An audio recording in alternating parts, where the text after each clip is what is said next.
পঞ্চম বাংলাদেশি হিসেবে এভারেস্টের চূড়ায় পৌঁছেছেন ডাক্তার বাবর আলী। কয়েকদিন আগে এভারেস্ট বেস ক্যাম্প থেকে ফিরেছেন আরেক বাংলাদেশি সাদ বিন শফিক। সেখানে তার সঙ্গে দেখা হয় বাবর আলীর সঙ্গে। সাদ এখন আছেন নেপালের রাজধানী কাঠমান্ডুতে। বাবর আলী এভারেস্ট জয় সম্পর্কে জানাতে ফোনে যোগ দিচ্ছেন তিনি।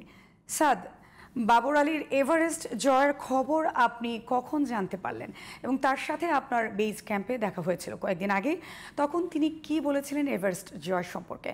বাবর আলীর পরবর্তী পদক্ষেপ সম্পর্কে আপনার কাছে আর কি কোনো তথ্য আছে? সার্বিক বিষয়গুলো আমাদের জানান। অনেক ধন্যবাদ আপনাকে। বাবর আলী আজকে নেপালি স্থানীয় সময় 8:30টার কিছু পরপরই কিন্তু আমরা খবরটা পাই। ঠিক 8:30টার সময় কিন্তু তার বাংলাদেশের পতাকা, লাল সবুজ পতাকা কিন্তু এভারেস্টের চূড়ায় তিনি নিয়ে যান। এবং এর আগে আমাদের সাথে গত 14 তারিখে তার সাথে যখন দেখা হয়েছিল, সেদিন রাতেই কিন্তু ইনি ফাইনাল পুশ, অর্থাৎ যেটাকে বলা হয় চূড়ান্তভাবে সামিটের জন্য রওনা হওয়া, সেটি কিন্তু তিনি সেদিন করেছিলেন। এবং তিনি তার স্বপ্নের কথা যেটি জানিয়েছিলেন, দীর্ঘদিন কিন্তু দেশের বাইরে বিভিন্ন পর্বতে উনি আরোহণ করেছেন এবং এই বছরও কিন্তু এপ্রিলের 1 তারিখ থেকে উনি নেপালে অবস্থান করছেন উচ্চতার সাথে শরীরকে মানিয়ে নেওয়ার জন্য, অর্থাৎ অ্যাক্লিমাটাইজেশন যেটি বলে, সেটি করার জন্য কিন্তু উনি ক্যাম্প 1, ক্যাম্প 2 এরই মধ্যে কিন্তু একাধিকবার গিয়েছেন, এসেছেন, নিজেকে প্রস্তুত করেছেন। সব মিলিয়ে চূড়ান্ত খবরটি কিন্তু গতকাল রাত থেকেই আমরা অপেক্ষায় ছিলাম যে কোনো মুহূর্তে সুখবরটি পাবো। তারপর কিন্তু চূড়ান্তভাবে বাংলাদেশ সময় 9:15টার দিকে, অর্থাৎ নেপাল সময় 8:30টায় কিন্তু সেই মাহেন্দ্রক্ষণটি আমরা সাক্ষী হয়েছি, শুনেছি সেই সম্পর্কে।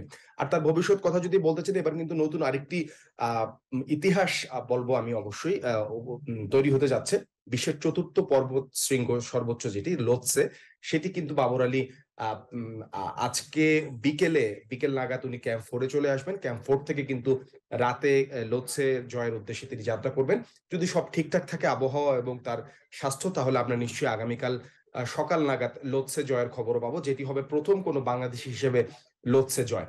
সব মিলিয়ে বাবর আলীর এই অভিযান কিন্তু আমাদের সবাইকে আনন্দিত করেছে, কারণ দীর্ঘদিন পর কোনো বাংলাদেশি কিন্তু নাম লেখালো এভারেস্টের সর্বোচ্চ চূড়ায়।